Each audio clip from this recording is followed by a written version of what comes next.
أشهد أن لا إله إلا الله وحده لا شريك له وأشهد أن محمدا عبده ورسوله أما بعد فأعوذ بالله من الشيطان الرجيم بسم الله الرحمن الرحيم الحمد لله رب العالمين الرحمن الرحيم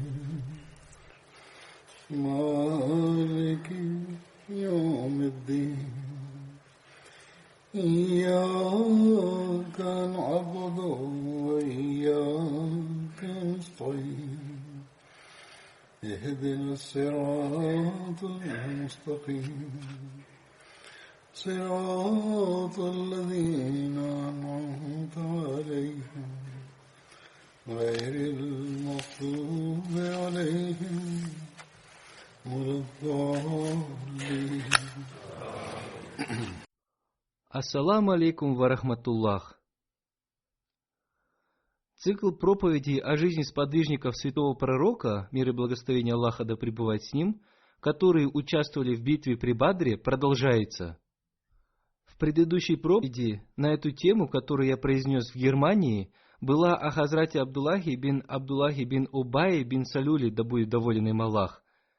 Сегодня я продолжу рассказ о нем, и я также упомянул о его отце Абдуллахи бин Убайи в связи с битвой при Бадре.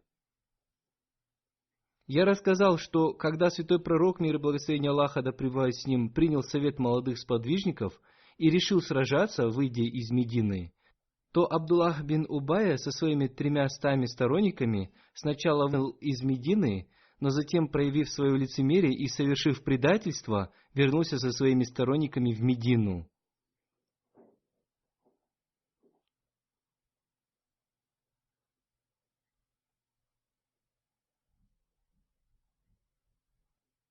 И он стал говорить: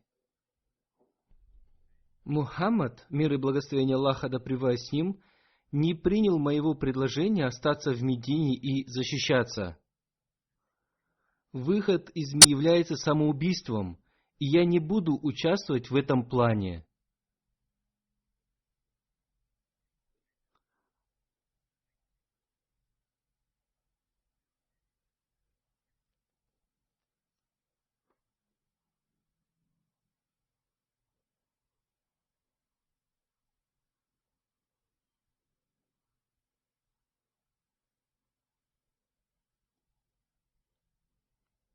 Одним словом, в его сердце всегда было лицемерие, а лицемер всегда бывает трусливым, и здесь он проявил свою трусость.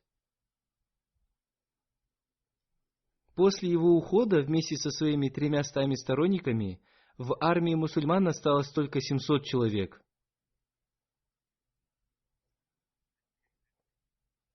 Но несмотря на это, мусульмане почти смогли одержать победу, но в конце битвы некоторые мусульмане не до конца выполнили указания святого пророка, мир и благословение Аллаха да пребывает с ним, и оставили порученное им место, не выполнив приказа. И в результате этого мусульманам был нанесен большой ущерб.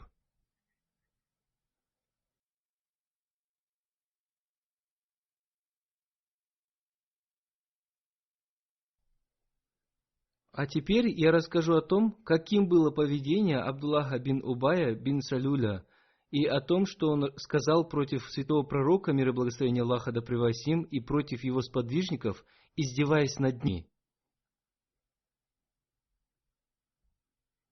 И я также расскажу о его сыне Хазрате Абдуллахи, да будет доволен им Аллах, и его любви к исламу и к святому пророку, мир и благословение Аллаха да пребывают с ним.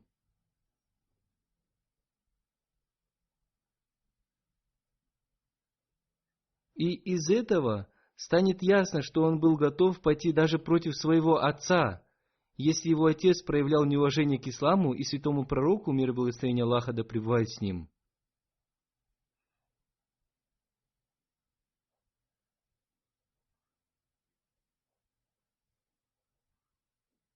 Об этом рассказывается в книге Хазрата Мирзы Башира Ахмада Сахиба «Сират Хатаман Набиин. Жизнеописание печати пророков».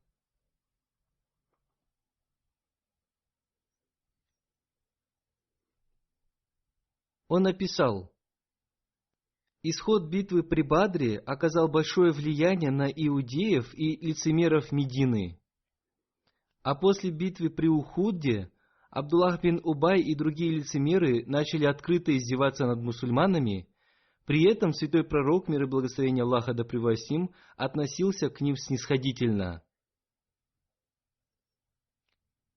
Но вместо того, чтобы в результате этой снисходительности святого пророка, мир и благословение Аллаха да пребывает с ним, прекратить свои издевательства, они нагло стали издеваться над мусульманами еще больше.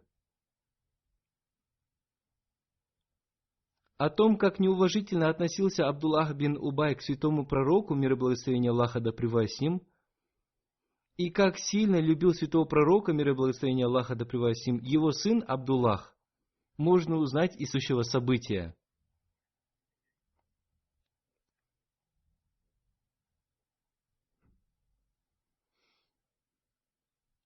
В 5 году по хиджре, возвращаясь из похода на Бану Аль-Мусталик, святой пророк, мир и благословение Аллаха да пребывает с ним, на несколько дней остановился у источника Марисий. Так назывался один из источников воды племени Бану Аль-Мусталик. И во время пребывания мусульман в этом месте произошел один неприятный случай, в результате которого слабые мусульмане едва не начали сражаться между собой. Но мудрость и духовная сила святого пророка, мир и благословение Аллаха да пребывает с ним, спасли мусульман от этого.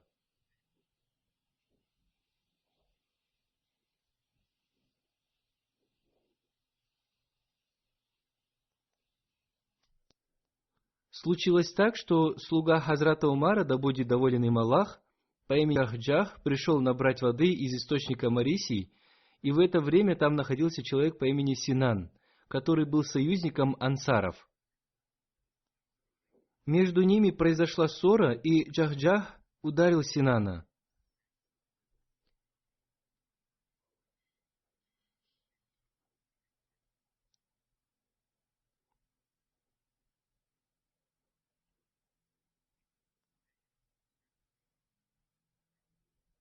Синан поднял шум и стал кричать: «О, ансары, бегите ко мне на помощь, на меня напали!»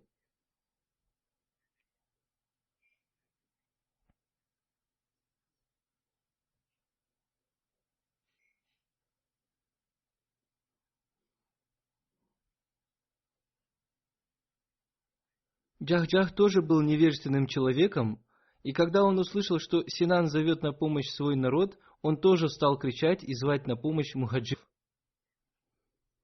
Когда ансары и мухаджиры услышали эти крики, они быстро прибежали к этому источнику воды, и возникла опасная ситуация, которая могла привести к тому, что невежественные люди с обеих сторон могли начать драку. Но в это время туда пришли некоторые разумные и искренние сподвижники из ансаров и мухаджиров и успокоили ситуацию.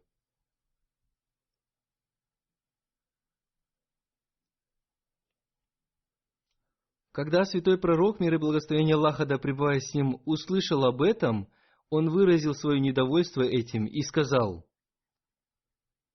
«Это было проявлением невежества».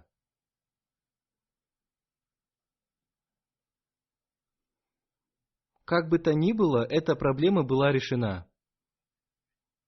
Но когда Абдуллах бин Убай бин Салюль узнал об этом, он снова стал разжигать вражду против святого пророка, мир и благословение Аллаха да пребывает с ним. И, обращаясь к мусульманам из числа ансаров, он сказал: «Вы виноваты в том, что помогали этим беспомощным и слабым людям, и поэтому они стали заносчивыми. Но вы еще можете избавить себя от помощи им, и в результате этого они сами покинут Медину». И этот злонамеренный человек даже сказал: «Если вернемся мы в Медину, непременно изгонит из нее самый почтенный, самого униженного.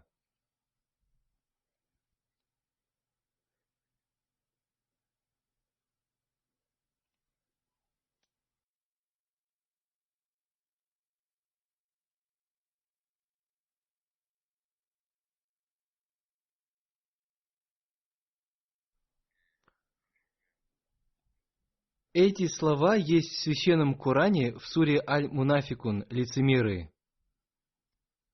Когда один мусульманский мальчик, который тоже сидел в этом месте, услышал эти слова, он проявил беспокойство и посредством своего дяди передал эту информацию святому пророку, мир и благословение Аллаха да пребывает с ним.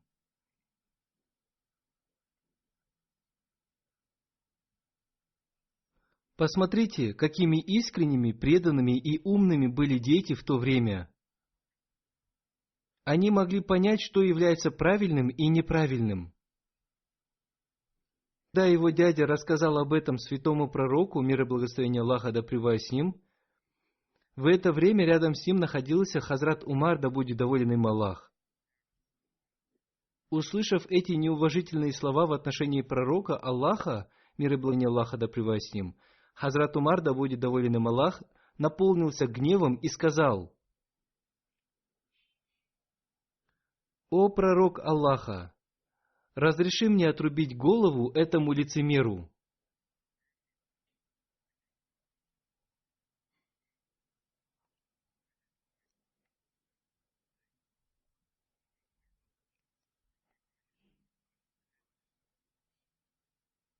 Святой пророк, мир и благословение Аллаха да пребывает с ним, ответил ему: «Умар, не надо.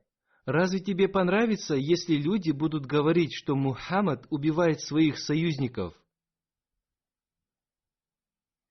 Затем святой пророк, мир и благословение Аллаха да пребывает с ним, звал Абдуллаха бин Убая и его друзей и спросил у них об этом.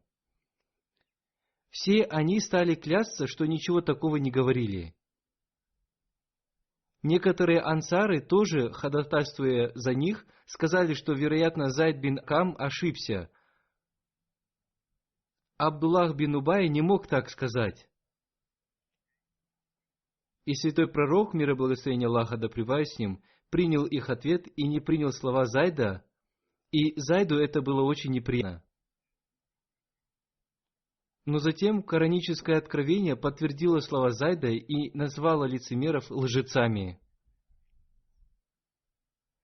После ниспослания этого откровения святой пророк, мир и благословение Аллаха да пребывает с ним, с одной стороны начал спрашивать об этом у Абдуллаха бин Убая, а с другой стороны святой пророк, мир и благословение Аллаха да пребывает с ним, приказал Хазрату Умару, да будет доволен им Аллах, готовиться к возвращению в Медину.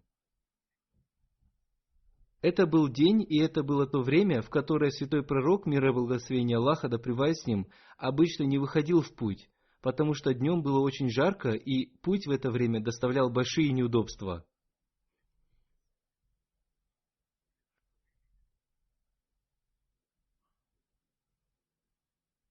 Но несмотря на это, святой пророк, мир и благословение Аллаха да пребывает с ним, посчитал, что в данном случае лучше отправиться в путь именно в это время.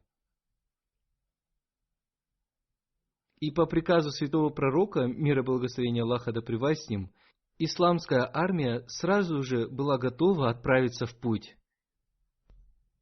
В это время один очень известный и уважаемый сподвижник из числа ансаров по имени Усайд бин Хазир Ансари, да будет доволен им Аллах, пришел к святому пророку, мир и благословение Аллаха да пребывает с ним, и сказал: «О пророк Аллаха, мир и благословение Аллаха да пребывает с ним, в это время вы обычно не выходите в путь.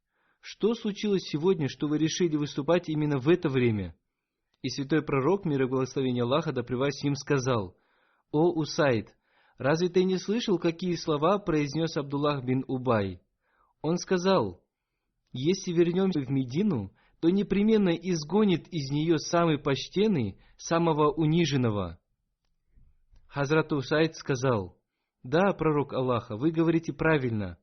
После того, как вы прибудете в Медину, вы можете изгнать из нее Абдулла бин Убая, потому что вы являетесь самым почтенным, а он самым униженным». Затем он сказал: «О пророк Аллаха, вы знаете, что до вашего переселения в Медину Абдуллах бин Убай был очень почитаемым своим народом, и его народ хотел назначить его своим правителем. Но все его планы были разрушены после переселения в Медину пророка Аллаха, мир и благословение Аллаха да пребывает с ним. И именно по этой причине он хранит в своем сердце зависть к пророку Аллаха, мир и благословение Аллаха да пребывает с ним. Поэтому не обращайте на это внимания и проявите снисходительность». А спустя некоторое время к святому пророку, мир и благословение Аллаха да пребывает с ним, пришел сын Абдуллаха бин Убай по имени Хабаб. Это имя святой пророк, мир и благословение Аллаха да пребывает с ним, поменял на имя Абдуллах. Хузур поясняет, это был тот сподвижник, о котором сейчас идет речь. Он был очень преданным сподвижником, и он пришел к святому пророку, мир и благословение Аллаха да пребывает с ним, находясь в состоянии большого волнения, и сказал: «Я слышал, что по причине наглости моего отца и распространения им смуты вы хотите приказать убить его. Если хотите принять такое решение, то прикажите мне, и я отрублю ему голову и принесу ее вам. Но, пожалуйста, не приказывайте сделать это кому-то другому, потому что я боюсь, что если во мне осталась какая-то доля до исламского невежества, и она проявит себя, то я убью этого человека в качестве мести. И несмотря на то, что я желаю довольства Всевышнего Аллаха, по причине убийства мусульманина я попаду в ад». Святой пророк, милосердие Аллаха да пребывает с ним, успокоил его и сказал: «Вовсе нет. Мы даже не думали о том, чтобы принять такое решение, и мы в любом случае будем относиться к твоему отцу с мягкостью и милостью». Но Абдуллах бин Убай бин Салюль был настолько разгневан на своего отца, что он преградил ему дорогу и сказал: «Клянусь Аллахом, я не позволю вам вернуться до тех пор, пока вы не скажете: я являюсь самым презренным человеком, а святой пророк, мир и благословение Аллаха да пребывает с ним, является самым почтенным». И он настолько настойчиво призывал своего отца произнести эти слова, что он в конце концов произнес их, и только тогда Хазрат Абдуллах открыл ему дорогу. В книге «История ислама» Ибн Саада упоминается об этой истории следующими словами: «Когда святой пророк, мир и благословение Аллаха да пребывает с ним, приказал сподвижникам возвращаться в Медину, сын Абдуллаха бин Убая преградил дорогу своему отцу, спустился с верблюда и сказал ему: до тех пор, пока ты не признаешь, что ты являешься самым низким, а святой пророк, мир и благословение Аллаха да пребывает с ним, самым почтенным человеком, я не отстану от тебя». Когда святой пророк, мир и благословение Аллаха да пребывает с ним, проходил мимо них, он сказал: «Оставь его. Клянусь, что до тех пор, пока я жив, я буду относиться к нему с добротой, пока он жив и находится среди нас». В книге Табакат-уль Кубра есть еще одно повествование о том, что отец Хазрата Абдуллаха, Абдуллах бин Убай, сказал: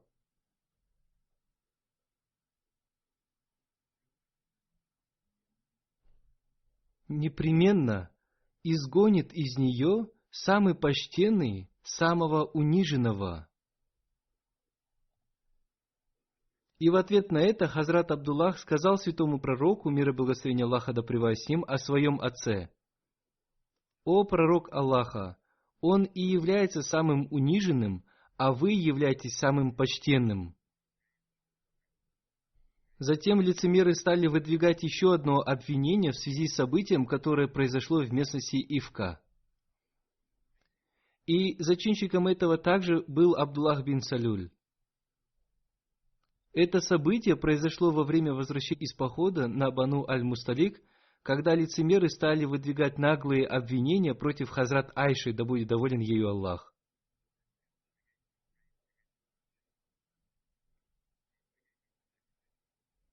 В конце прошлого года, в одной из своих проповедей, я уже привел некоторые подробности этого события. И сейчас я также расскажу об этом.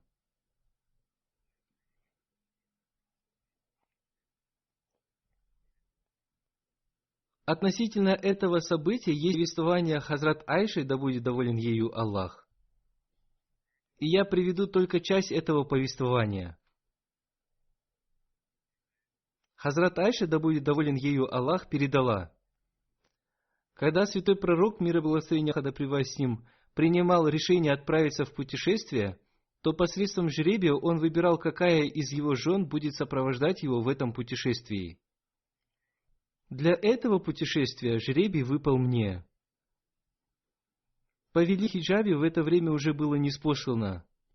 И во время путешествия меня в паланкине сажали на верблюда и спускались с него во время остановок. Когда святой пророк, мир и благословение Аллаха да пребывает с ним, выполнил цель своего похода, и мы возвращались в Медину, в одну из ночей, когда мы уже находились ближе к Медине, святой пророк, мир и благословение Аллаха да пребывает с ним, приказал отправляться в путь. Когда было объявлено об отправлении, я тоже пошла вместе со всеми, и поскольку мне не нужно было уединяться по необходимости, то я опередила других.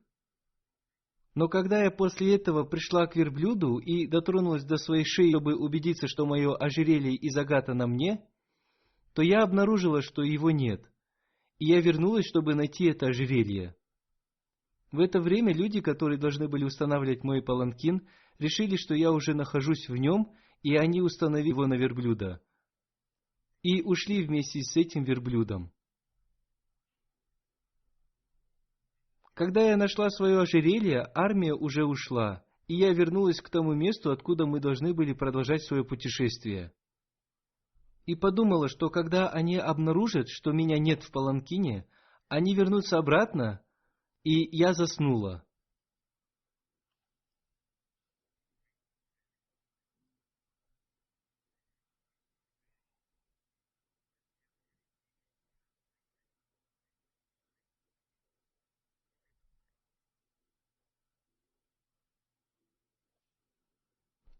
Утром Сафан бин Аль-Муатталь Сальми-Заквани, который всегда шел позади армии и проверял, не забыл ли кто-то что-либо из вещей, увидел меня спящей, и поскольку он видел меня до повеления о хиджабе, он узнал меня и произнес: «Инна лилях».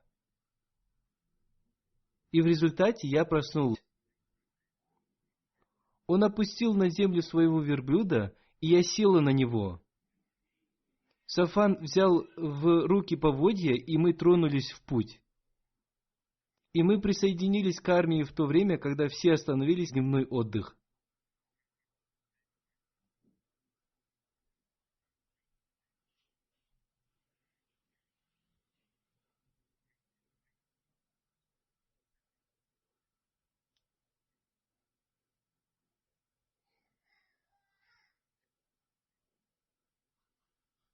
Затем Хазрат Айша, да будет доволен ею Аллах, говорит: те обвинения, которые хотели выдвинуть против меня, были выдвинуты.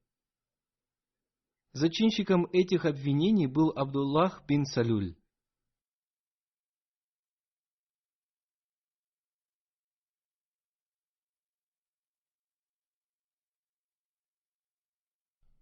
Затем Хазрат Айша, да будет доволен ею Аллах, говорит: одним словом, когда мы вернулись в Медину, я заболела на целый месяц, и я не знала, о чем говорилось в это время. Во время моей болезни святой пророк, мир и благословение Аллаха да пребывает с ним, не проявил обо мне такой заботы, которую он проявлял раньше. Святой пророк, мир и благословение Аллаха да пребывает с ним, приходил и говорил: «Ассаламу алейкум ва рахматуллах», и спрашивал, как она себя чувствует, и все. И в это время я ничего не знала об этом обвинении. Однажды по необходимости я вышла из дома вместе с Умми Мистах, и она рассказала мне о том обвинении, которое распространяется в отношении меня. А когда я вернулась домой, святой пророк, мир и благословение Аллаха да пребывает с ним, подошел ко мне и спросил: «Как ты себя чувствуешь?» На это я ему сказала: «Разрешите мне пойти к своим родителям». И святой пророк, мир и благословение Аллаха да пребывает с ним, разрешил мне. А когда я пришла к своим родителям, я спросила, о чем говорят люди? Моя мама сказала, не обременяй себя, люди всегда так говорят. Я сказала, пречист Аллах, теперь я знаю, о чем говорят люди. Хазрат Айша, да будет доволен ею Аллах, далее говорит, я провела эту ночь в таком состоянии, что не могла уснуть, и слезы, не переставая, текли из моих глаз.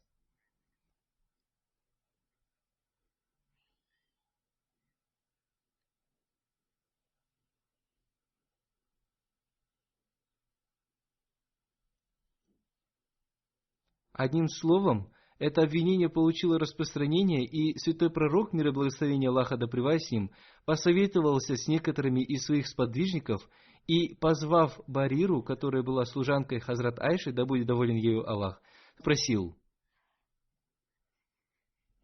«Барира, видела ли ты в Хазрат Айши что-то, что вызвало в тебе сомнения?»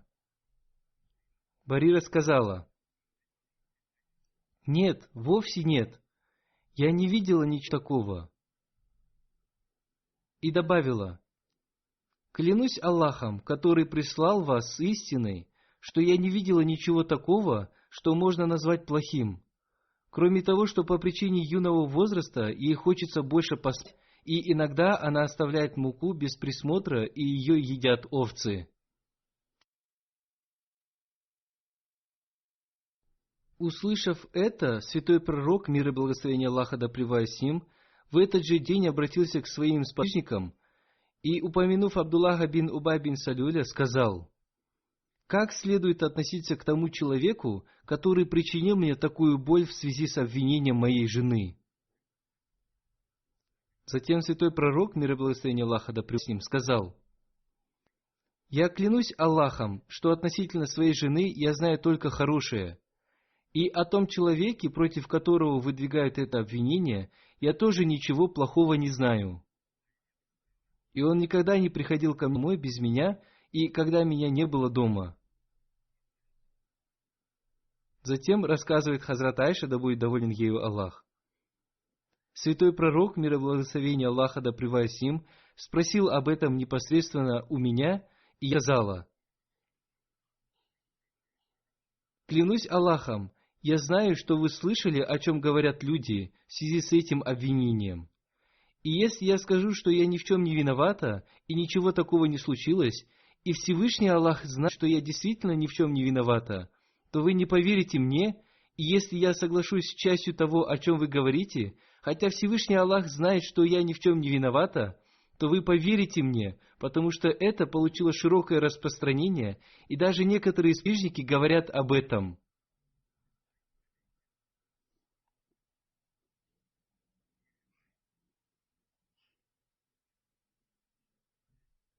Затем Хазрат Айша, да будет доволен ею Аллах, сказала, «Я вижу своего состояния более похожим ни на что, кроме состояния отца Хазрата Юсуфа, который сказал,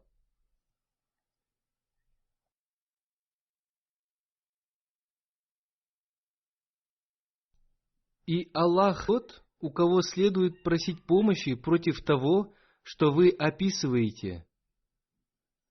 Далее Хазрат Айша, да будет доволен ею Аллах, рассказала, «После этого я отошла и села на свою кровать, положившись Аллаха, что Он сам докажет мою невиновность и обязательно сообщит святому пророку, мир и благословение Аллаха да пребывает с ним, что это ложное обвинение».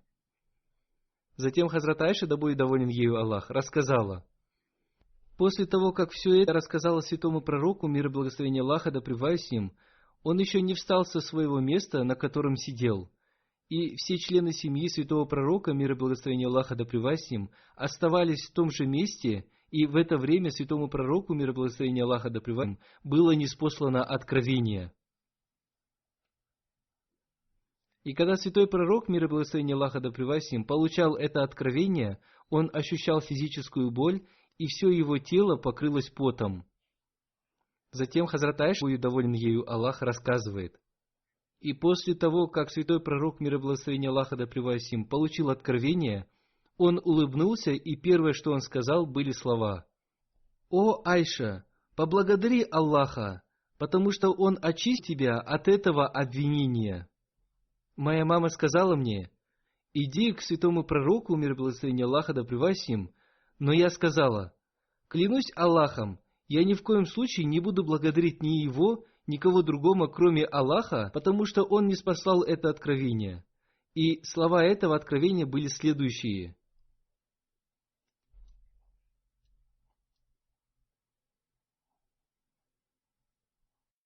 воистину, группа из вас, те, которые пришли с ложью, не считайте это злом для вас, напротив, это добро для вас. Одним словом, после всех этих лживых обвинений, Всевышний Аллах очистил Хазрат Айшу, да будет доволен ею Аллах, от этих обвинений. И святой пророк, мир и благословение Аллаха да пребывает с ним, объявил, что Всевышний Аллах в связи с этим уже не спасал аят священного Корана. Хазрат Айша, да будет доволен ею Аллах, говорила: «Я думала, что Всевышний Аллах посредством сна или каким-то другим способом сообщит святому пророку, мир и благословение Аллаха да пребывает с ним, о моей невиновности. Но я никогда не думала, что Всевышний Аллах не спошлет об этом аят священного Корана». Одним словом, эта проблема была решена. Лицемеры же продолжали совершать и другие плохие действия, но как, несмотря на все это, святой пророк, мир и благословение Аллаха да пребывает с ним, будучи милосердием для всех миров, относился к главе лицемеров? Когда Абдуллах бин Убай умер, то его сын, Хазрат Аллах, да будет доволен им Аллах, обратился к святому пророку, мир и благословение Аллаха да пребывает с ним, с просьбой, чтобы он прочитал его погребальную молитву.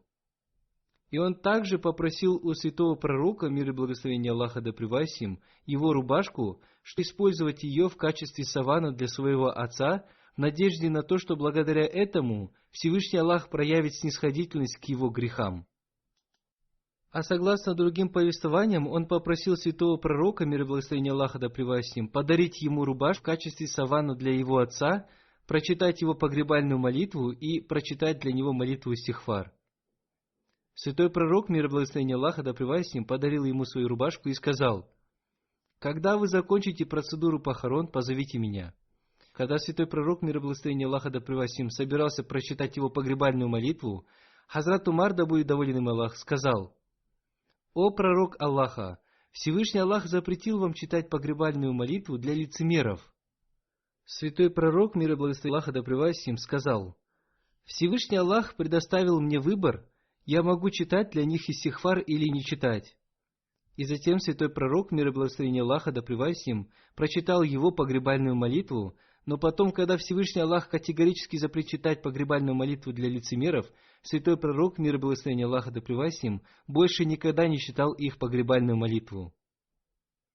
Есть также повествование о том, что когда тело Абдуллаха бин Убая опустили в могилу, в это время пришел святой пророк, мир и благословение Аллаха пребывает с ним, и он попросил вынуть его тело из могилы, положил его голову себе на колени и поместил свою благословенную слюну ему в рот, и затем помолился за него и отдал свою рубашку в качестве савана для него.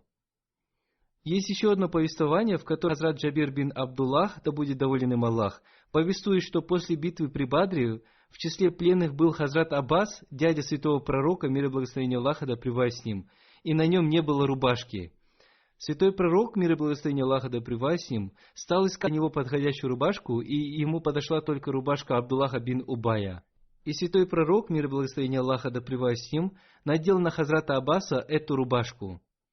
И по этой причине, после смерти Абдуллаха бин Убая, святой пророк, мир и благословение Аллаха да пребывает с ним, дал ему свою рубашку после его смерти. Ибн Айна говорит, что святой пророк, мир и благословение Аллаха да пребывает с ним, относился к нему по-доброму, по той причине, что он относился к нему по-доброму. Хазур поясняет: и хотя повествование есть у Бухари, но кажется, что это повествование не является достоверным. Да, святой пророк, мир и благословение Аллаха да пребывает с ним, был милосердием для всех миров. И некоторые считают, что во время битвы при Бадре Абдуллах бин Убая и был мусульманином. И даже если он отдал свою рубашку для дяди святого пророка, мир и благословение Аллаха да пребывает с ним, то с этого момента и до его смерти святой пророк, мир и благословение Аллаха да пребывает с ним, оказал ему очень много милостей. Потому что святой пророк, мир и благословение Аллаха да пребывает с ним, вряд ли так поступил только из-за одного этого поступка.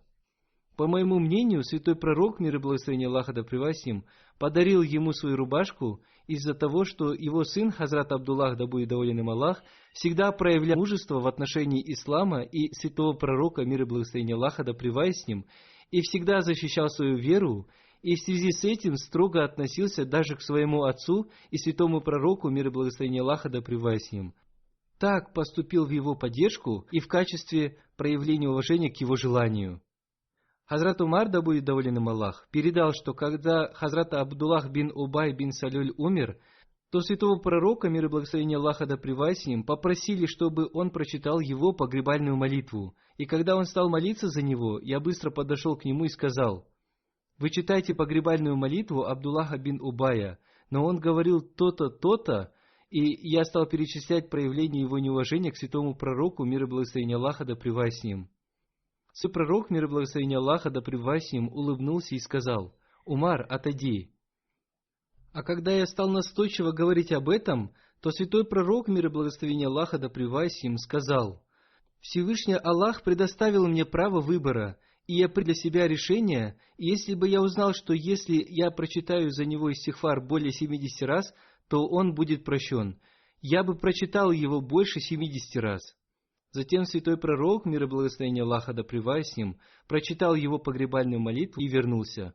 Спустя некоторое время после этого был ниспослан следующий аят священного Корана: «И никогда не читай молитвы ни по одному из них, кто умер, и не стой с молитвой над его могилой. Воистину, они не веровали в Аллаха и посланника Его, и умерли, будучи нечестивыми». Хазрат Умар, да будет доволен им Аллах, говорит: «После этого я часто удивлялся, как я посмел говорить так святому пророку, мир и благословение Аллаха да пребывает с ним. Только Аллах и его пророк, мир и благословение Аллаха да пребывает с ним, знают лучше». Это были воспоминания о Хазрате Абдуллахе, да будет доволен им Аллах, которые сегодня закончились. В следующий раз будет рассказано о других сподвижниках. А сейчас я хочу рассказать о некоторых умерших, погребальную молитву которых я проведу после джума намаза. Имя первой из них — уважаемая Амтуль Хафиз Сахиба из Кералы. Она была женой уважаемого муляны Мухаммада Умар Сахиба из Кералы. Она скончалась 20 октября в возрасте 72 лет. Инна лилляхи ва инна иляхи раджун. Она родилась в 1947 году в ахмадийской семье. Ее дедушка по материнской линии был одним из первых мусульман Ахмади в Керале. Она служила в общине в качестве финансового секретаря в городе Чинай, а также служила в качестве президента женской организации общины Кералы в течение длительного периода времени. Она регулярно читала священный Коран и совершала молитву тахаджуд. Учила священному Корану ахмадийских девочек и женщин. Она регулярно держала все обязательные и дополнительные посты. До конца своей жизни она достойно служила своему мужу, была очень гостеприимной, сострадательной и очень благодетельной женщиной. Она обладала глубокой любовью к ахмадийскому халифату. У нее было 3 сердечных приступа, и после 3-го сердечного приступа она сказала своему мужу: «Уже приблизилось время моей смерти. Передай всем от меня ассаляму алейкум». Затем она громко сказала: «Аллаху Акбар, превелик Аллах», и покинула этот мир. Она была мусией. Она оставила 4 дочерей. Она была тещей Мунавар Ахмад Насир Сахиба, который в качестве волонтера работает в отделе писем в офисе личного секретаря с письмами на тамильском языке.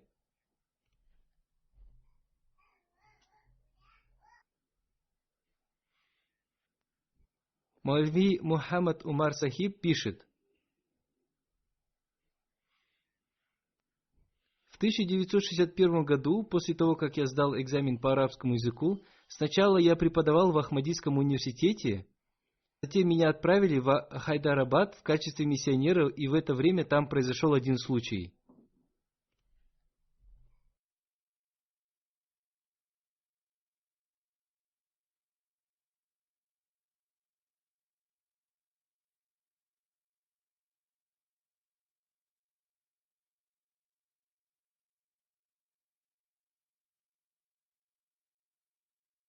В 1967 году в Хайдарабаде были сильные дожди, и Ахмадийскую мечеть, на первом этаже которой был зал для молитв и некоторые офисы, на втором этаже располагалась женская организация общины, и на третьем этаже жил миссионер, затопило водой, и большая часть зала для молитв была разрушена.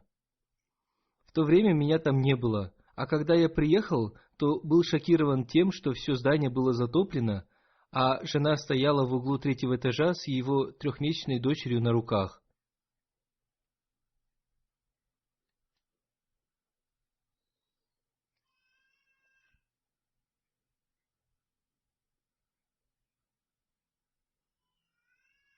И в этой ситуации у них практически не было шансов остаться в живых, поскольку она не могла уйти оттуда из-за того, что внизу все было затоплено.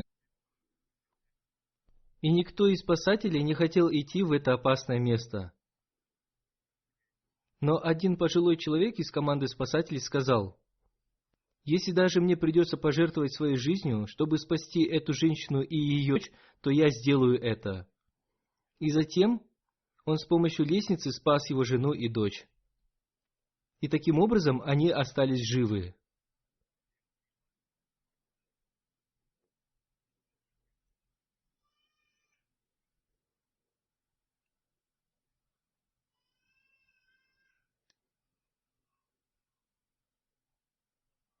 Она с большим терпением жила в тех местах, где мы служили. Затем он пишет: «Когда я служил в Керале, в это время она служила в качестве президента женской организации Кералы в течение 15 лет. И она прекрасным образом выполняла свои обязанности.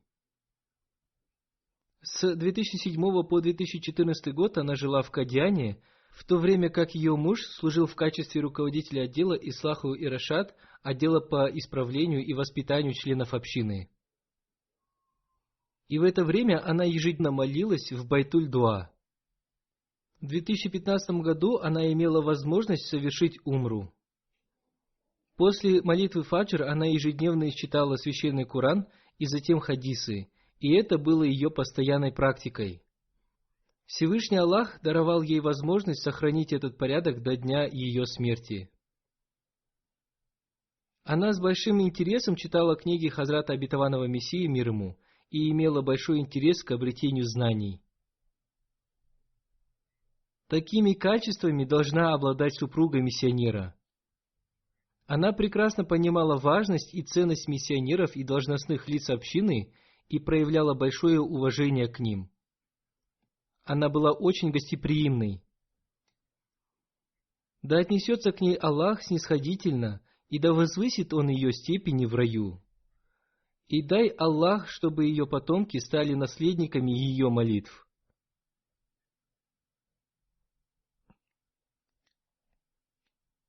Имя второго покойного – Чодри Мухаммад Ибрагим Сахиб.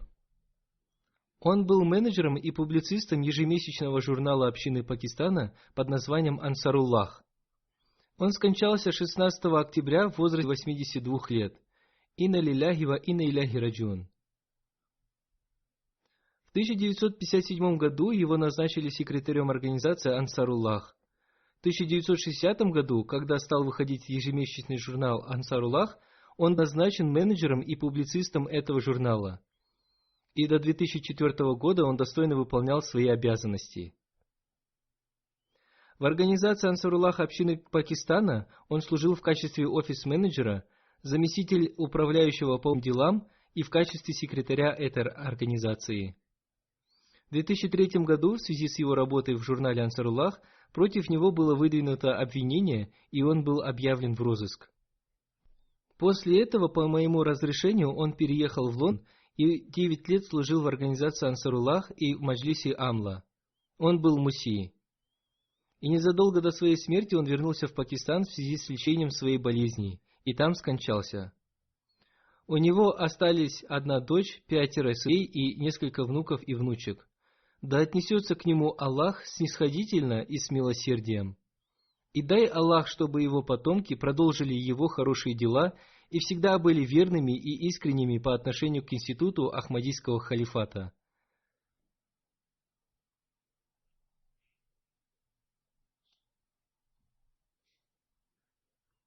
Когда он был менеджером журнала «Ансаруллах», против него было возбуждено 26 уголовных дел.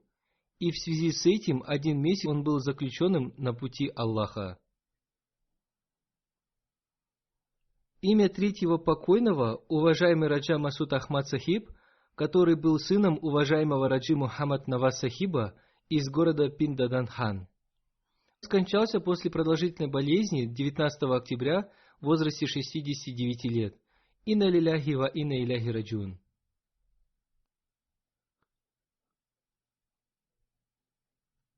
Ахмадият пришел в его семью посредством его отца, который был знакомым уважаемого Раджи Мухаммад Али Сахиба, который служил в качестве руководителя финансового отдела общины в 1943-44 году. Он пригласил его отца на Джальсу Саляна в Кадиане, и он там принял Ахмадият. Причиной его принятия Ахмадията были не какие-то приведенные доказательства, а одно событие. Случилось так, что Хазрат Абитав Реформатор выступал с речью, и в это время Раджа Мухаммад Наваз Сахиб увидел, что за ним стоит один красивый, хорошо одетый молодой человек, который держал на руках грязного ребенка, у которого из носа потекли сопли. И этот молодой человек достал из кармана свой носовой платок и вытер ему нос. Хазрат Абитаван Реформатор в это время был занят своим выступлением, и когда через некоторое время этот мальчик заплакал, Хазрат Абитаван Реформатор повернулся, посмотрел на него и потом объявил: «Этот ребенок потерялся, пусть его заберут его родители». Раджа Мухаммад Наваз Сахиб поинтересовался, кто этот красивый молодой человек, который держал на руках грязного ребенка. И ему сказали, что это Хазрат Мирза Насир Ахмад Сахиб, старший сын Хазрата второго халифа обетованного Мессии, который в то время был президентом молодежной организации общины. Это событие произвело на него такое сильное впечатление, что он сказал: «Другие вопросы относительно Ахмадията тоже важны, но этот пример оказал на меня такое сильное впечатление, что я хочу принести баят, обет верности». Так что те люди, которые приезжают на Джальсу Саляна, ежегодный съезд общины, всегда замечают те примеры, которые мы показываем, и в результате этого они принимают Ахмадият. В 1991 году он переехал в Англию и был первым президентом общины Кейтфорта. Его дом был центром местной общины, и он получил возможность служить в качестве управляющего по общим делам организации Ансаруллах, а также дополнительного секретаря фонда Васият и затем национального секретаря фонда Васият. Когда я сказал о необходимости улучшать систему Васията, он прилагал для этого большие усилия и работал достойно. Он имел большую любовь к Ахмадийскому халифату. Он всегда уважал должностных лиц общины, был регулярно поклоняющимся и совершающим все молитвы и молитву тагаджуд. Он совершал большие пожертвования, всегда помогал бедным и был человеком с мягким характером. Он сам был муси. Кроме жены, он оставил одну дочь и 2 сыновей.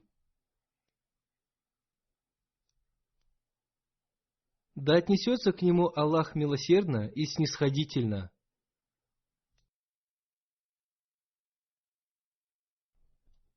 Во время учебы в колледже он обучался по другой специальности, и он не был моим одногруппником.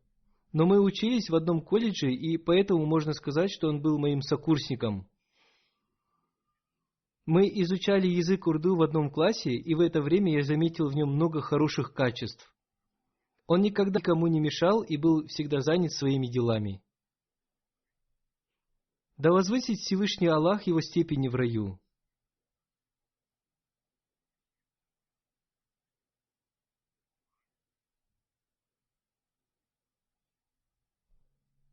Аллах Бахш Садик Сахиб, Вакилю Талим, написал о нем, что он был очень храбрым и мужественным мусульманином Ахмади.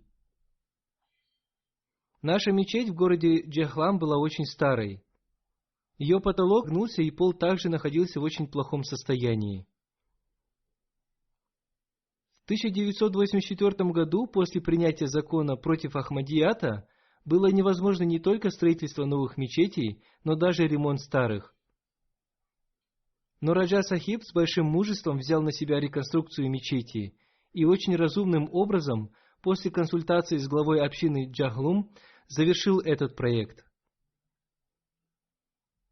Он не стал менять фасад и стены старой мечети, и, установив столбы внутри мечети, очень мудро реконструировал ее, отремонтировав потолок и пол. Для этих строительных работ он сам совершил большие пожертвования и призывал к этому людей. И он почти полностью перестроил всю мечеть. Были удалены межкомнатные стены, и теперь в мечети есть 2 зала.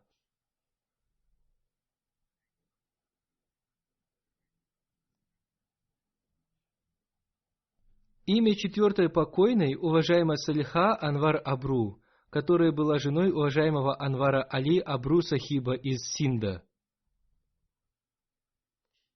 Она скончалась 1 октября. Инна лиляхи ва инна иляхи раджун. Она была очень храброй и поклоняющейся женщиной, выполняющей свои обязанности по отношению к людям и по отношению к Аллаху. С детства она была регулярна в совершении молитв и соблюдении поста и регулярно совершала финансовые пожертвования. И она обладала большой любовью к Ахмадийскому халифату. Когда ее родители вышли в отставку и переехали из Ирана в Навабшах, она регулярно платила взносы из карманных денег, которые ей давали родители. Однажды, когда представитель Центра женской организации приехала в Навабшах, то в присутствии всех женщин она сказала о ней: «Из всей общины эта девочка совершает самые большие пожертвования». И это было до того, как она вышла замуж. Ее дочь Тахира Мумин рассказала: после замужества, насколько Всевышний Аллах оказал ей свою милость, настолько же она стала более щедрой. Она была очень сострадательной, смиренной и откликалась на все призывы общины. Она всегда дала обещание пожертвовать самую большую сумму и всегда выполняла свои обещания. Долгое время она служила в качестве президента женской организации общины Ларкана. И по причине ее хорошего примера в совершении финансовых пожертвований, каждый раз, когда она призывала к совершению пожертвований, люди отвечали ей положительно. Она была очень храброй женщиной.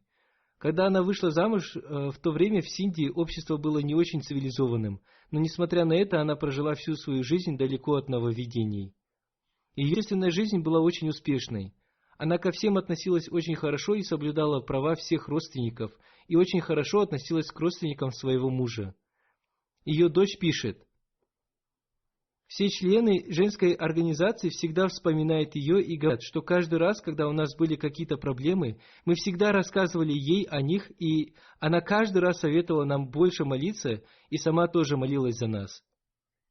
Где бы она ни находилась, она всегда считала это место своим домом. Дай Аллах, чтобы в ее детях тоже была такая же искренность и преданность. И да отнесется к ней Всевышний Аллах со снисходительностью и милосердием, и сделай так, чтобы ее дети тоже всегда были искренни и преданы Ахмадийскому халифату, и всегда совершали пожертвования так же, как совершала их она. Да примет Аллах ее молитвы за своих детей. У нее остались 2 сына и 2 дочери. Как я сказал, после пятничной молитвы я проведу погребальную молитву всех этих покойных».